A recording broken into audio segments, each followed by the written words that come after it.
आज हम लोग पढ़ने वाले हैं रेस्पिरेशन के बारे में। Respiration occurs both in humans and plants, यानी कि एनिमल्स और प्लांट्स में होते हैं। प्लांट्स में वो यहाँ पर क्या होता है, लीफ में जो छोटे छोटे पोर्स टाइप होते हैं उसको स्टोमाटा बोलते हैं। डिफ्यूज़न प्रोसेस में गैस एक्सचेंज होता है वहाँ पर। ह्यूमन्स यानी एनिमल्स में हम लोग पढ़ेंगे, ये 2 टाइप्स के होते हैं, सेल्यूलर रेस्पिरेशन और पल्मोनरी रेस्पिरेशन। सेल्यूलर रेस्पिरेशन में क्या होता है, ग्लूकोज का ब्रेकडाउन होता है, यानी कि जो हम लोग खाना खाते हैं वो चीज़ का वो ब्रेकडाउन रिड्यूस हो जाता है ताकि एनर्जी उससे निकल सके। यहाँ पर मतलब यही है कि एनर्जी कैसे खाने से निकाला जाता है।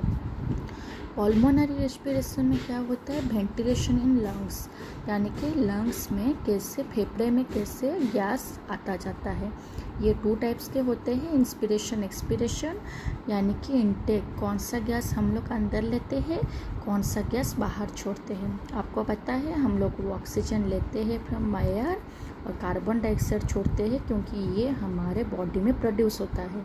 कैसे प्रोड्यूस होता है, ये जो खाना खाते हैं, ये जो ब्रेकडाउन यानी कि रिड्यूस होता है, उससे ये कार्बन डाइऑक्साइड प्रोड्यूस होता है।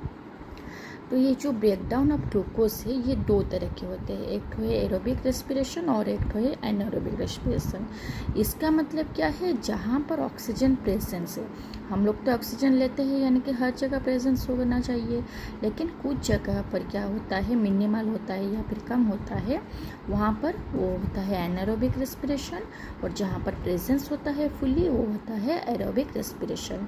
यहाँ पर ज़्यादा यानी कि 38 ATP प्रोड्यूस होता है एनर्जी, यहाँ पर कम एनर्जी प्रोड्यूस होता है। तो यहाँ पर क्या होता है, ये फूड से एनर्जी कैसे कन्वर्ट होता है, ग्लूकोज यानी कि हम लोग जो खाना खाते हैं, शुगर मॉलिक्यूल्स या फिर स्टार्च खाना, वो ऑक्सीजन में होता है, ब्रेकडाउन होकर एनर्जी कार्बन डाइऑक्साइड और वाटर वेपर के रूप में निकल जाता है। ये ऑक्सीजन बाहर निकल जाता है एक्सेल फॉर्म में, और वाटर वेपर सांस जब हम लोग छोड़ते हैं वो वेपरेज के फॉर्म में निकल जाता है।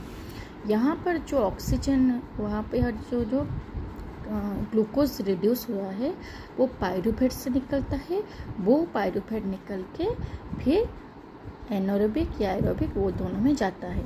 तो ये जो प्रोसेस है इसको बोलते हैं glycolysis. Glyco means glucose, lysis means breakdown, मतलब कि ग्लूकोज को तोड़ना। ये कहाँ पर होता है, साइटोप्लाज्म में होता है। ये क्रेब्स साइकिल और ETS इलेक्ट्रॉन ट्रांसपोर्ट सिस्टम होता है।